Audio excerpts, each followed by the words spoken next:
तो सेट 5 हम लोग आज शुरू करेंगे साइंस का। देखिए इसमें क्या दिया हुआ है कि प्रकाश की किरणें गमन करती है क्या, सीधी रेखा, ऑप्शन ए। परावर्तन के नियम लागू होते हैं किस पर, केवल समतल, अवतल, उत्तल की सभी परावर्तक पृष्ठों पर, ऑप्शन क्या हो जाएगा, डी। तीसरा में देखिए, किसी गोलीय दर्पण की फोकस दूरी उसकी वक्रता त्रिज्या की क्या होती है, आधी होती है। ये गोलीय दर्पण की वक्रता त्रिज्या दिया हुआ है 20, मतलब आर हो गया 20, तो एफ निकालना है, क्या हो जाएगा, F equal to R by 2, मतलब 20/2 मतलब 10, ऑप्शन बी। पांचवा में ये, जब वस्तु अवतल दर्पण के सी पर हो तो प्रतिबिंब कहाँ बनेगा, सी पर, और कैसा बनेगा, वस्तु के बराबर और उल्टा। छठा में ये, अवतल दर्पण में वस्तु का प्रतिबिंब होता है कैसा, वास्तविक और उल्टा, लेकिन यहाँ ऑप्शन में नहीं दे रहा है उल्टा, इसलिए हम लोग सिर्फ वास्तविक करके छोड़ देंगे। यहाँ मत मार देना ए और बी दोनों, आभासी तो है नहीं, आभासी बनता है ना एक केस पर।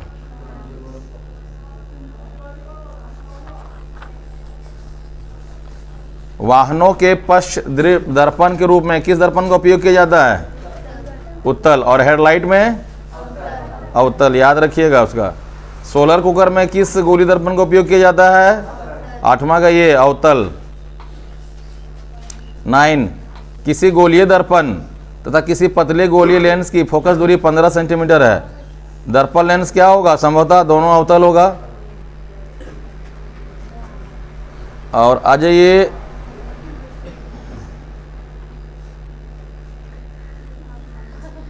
टेन, किसी लेंस की क्षमता P है और फोकस दूरी F है, क्या संबंध होगा, P इक्वल टू 1/f, ठीक है।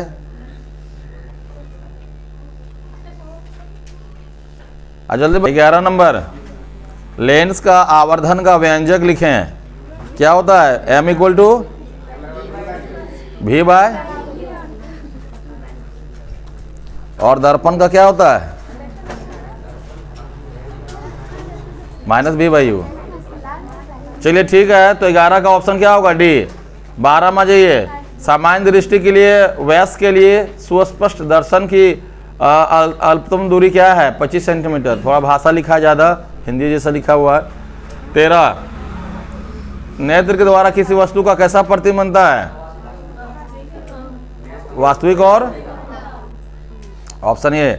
14 में ये, निम्नलिखित में से किस अभिक्रिया में दो अलग अलग परमाणु या परमाणुओं के समूह का आपस में आदान प्रदान होता है, द्विविस्थापन, डबल डिस्प्लेसमेंट, नहीं, विस्थापन में एक ही होता है।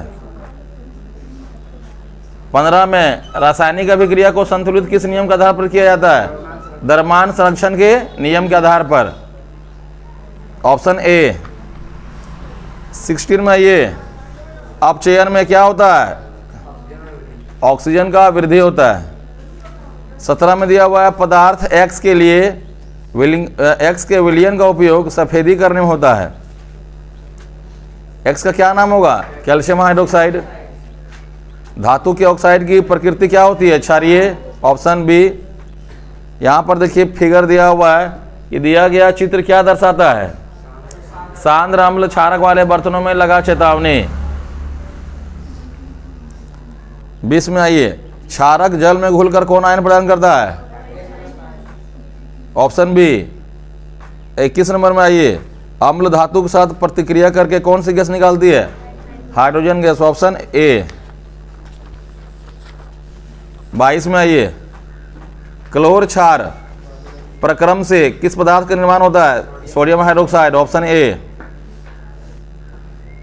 एक पदार्थ, देखिए 23 नंबर, एक पदार्थ है जो जल में घुलनशील है, स्वाद में कड़वा है, स्पर्श उस साबुन की तरह है तथा प्राकृतिक संक्षारक है, वह पदार्थ क्या होगा, डिफिनेशन दे दिया है एक तरह से क्षार का। 24 में आइए, निम्नलिखित में से किस पीएच का मान वर्षा को अम्लीय वर्षा कहते हैं, 5.6 से कम ना, देखिए 7 से कम होगा तो अम्लीय है, तो अम्लीय वर्षा जो है वो 5.6 अबाउट है लगभग, से कम होने से वो अम्लीय वर्षा कहलाने लगता है। 25 में आइए, किसी अभिक्रिया में गैस निकल रही है, उसके पास जलती हुई तीली ले जाइए, गैस फट फट की ध्वनि के साथ जलती हुआ गैस क्या होगा? Hydrogen gas. 26 नंबर आइए, रासायनिक अभिक्रिया में क्या होता है? अवस्था में परिवर्तन, गैस का उत्सर्जन, रंग में परिवर्तन, सभी होगा। और अगर यही क्वेश्चन आता कि आपका भौतिक अभिक्रिया क्या होता है, उसके सिर्फ अवस्था में भौतिक गुणों में परिवर्तन होता है कि नहीं? लकड़ी है, लकड़ी को काट दिए तो लकड़ी मिला, लेकिन उसका भौतिक परिवर्तन हो गया। 27 में आइए, मनुष्य के पाचन तंत्र में भोजन का अवशोषण कहाँ होता है? छोटी आंत। ऑप्शन बी, रक्त वाहिकाएं जो उधिर को हृदय से शरीर के विभिन्न भागों तक ले जाती है, क्या कहलाता है? धमनी। 29 नंबर आइए, कोई अंग कट जाने पर रुधिर का थक्का बनाने में कौन मदद करता है? प्लेटलेट्स। यहाँ पर एक क्वेश्चन ऐसा भी है कि किसके कमी के कारण, किस विटामिन की कमी के कारण थक्का बनना बंद हो जाता है? अगर ये क्वेश्चन आ गया तो इसका आंसर क्या होगा? विटामिन के। यहाँ प्लेटलेट्स की बात नहीं हो रही है, विटामिन के की बात हो रही है। विटामिन की बात आ गई, ये नहीं कि क्वेश्चन पूछा घूम गया माथा। पादप के वायवीय भागों द्वारा वाष्प के रूप में जल की हानि क्या कहलाता है? वाष्पोत्सर्जन। ये क्वेश्चन नंबर 30 है, वाष्पोत्सर्जन। क्वेश्चन नंबर 31 आइए, प्रकाश संश्लेषण का मुख्य उत्पाद क्या है? हाँ, ऑक्सीजन। 32 नंबर आइए, अमाशय की आंतरिक स्तर का अम्ल से रक्षा किसके द्वारा होता है? श्लेष्मा। Option A. 33 आइए, निम्नलिखित में से किस जीव का क्षुद्रांत सबसे लंबा होता है? क्यों होता है बच्चों? क्योंकि वो घास खाती है और घास को पचने में समय लगता है, इसलिए। बात समझ में आया कि नहीं? घास हम लोग खाते हैं ना, हम लोग खाते हैं क्या घास? नहीं खाते हैं। गाय खाती है, तो गाय के लिए इसलिए उसको जो है सो समय लगता है पचाने के लिए। हम लोग खा लेंगे ना तो पेट खराब हो जाएगा, क्योंकि उतना समय इसको नहीं मिलेगा पचाने के लिए। आइए 34 नंबर में, अमीबा में किस प्रकार का जनन होता है?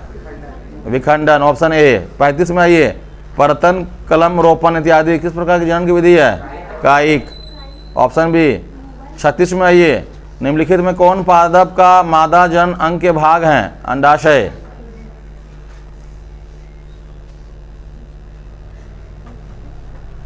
37 नंबर, निम्नलिखित में से कौन लैंगिक संचरण रोग है आपका? तो गोनोरिया। Option C. 38 में, शुक्राणु कहाँ उत्पन्न होते हैं? वृषण में। Option C. 39 में आइए, तापीय विद्युत संयंत्र में उष्मीय ऊर्जा विद्युत ऊर्जा में रूपांतरित होती है। Option A. गोबर गैस को किस नाम से जाना जाता है? सीएनजी, एलपीजी, जैव गैस और CO2। जैव गैस। आपका ऑप्शन क्या है? सी। ठीक है।